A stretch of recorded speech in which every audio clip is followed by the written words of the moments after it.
plug for some of the members of the establishment. Mm. I have watched, and one of the members of the establishment that I have on in the Solari Report is Colonel Lawrence Wilkerson. So I'll pick on him as an example.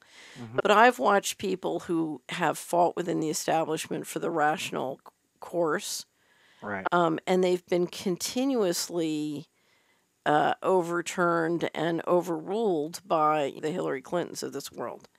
Right. And the crowd has supported the Hillary Clintons of this world by and large. And so we've been in a situation where you have, very solid, capable people in the establishment. Now, some people just said, that's it, I walk out. Right. So you have Paul Craig Roberts, you have a David Stockman, and they're on the outside throwing mud balls in. But then you have people like Lawrence Wilkerson who continue to fight for the rational thing inside the system. And one of the things that concerns me the most, Joseph, is, the crowd, the general population has supported the guy who hands them and writes them the most check, which is generally, in my opinion, organized crime. It's the Bushes or the Clintons.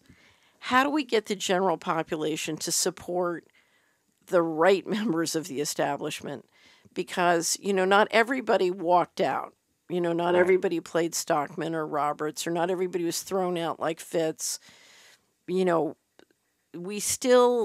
not saying we should embrace the establishment whole hog, but we've got to be able to discern from the people who are good at financial fraud to the people who are effective at leading in a multipolar world, because without those people, we're not going to make it.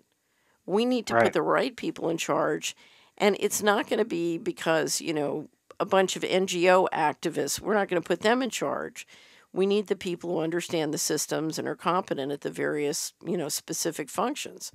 Right. So how do we, because now everybody's so mad at the establishment, they just want to kill everybody. And that's not a plan. We have to take responsibility for the fact that we're the ones who supported the criminals. Right.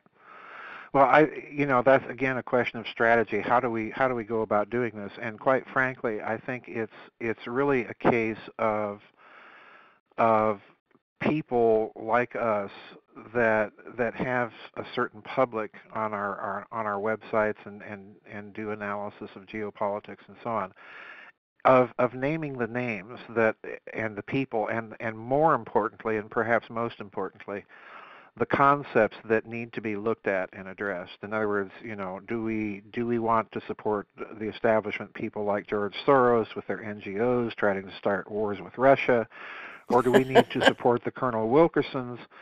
Right. And if we're advocating the latter, then we need to spell out the concepts of why we simply can't blow up the establishment and say that, well, you're a Wall Street banker, you need to be lined up against the wall. The Bernie Sanders approach doesn't work, folks. It just doesn't work. So we need to start doing that. We need to start making education a formal part of the strategy. We need to start vetting people and putting the names and the concepts out there of what and why this person's good, that person's bad. And not be like, the Paul Craig Roberts. And in a certain sense, you can't blame people like that for getting outside the system and just throwing spitballs at it. Right. That's not going to work, Yeah. Well, here's the thing. The thing that would help the most, that would help the legitimate members of the establishment, is if we simply voted in the marketplace with our money. If we just said, okay, yes, okay, Citibank and JP Morgan Chase, we don't, we're taking our money and leaving. And what that means is the bankers who want to do things clean start rising in power within those organizations. Exactly.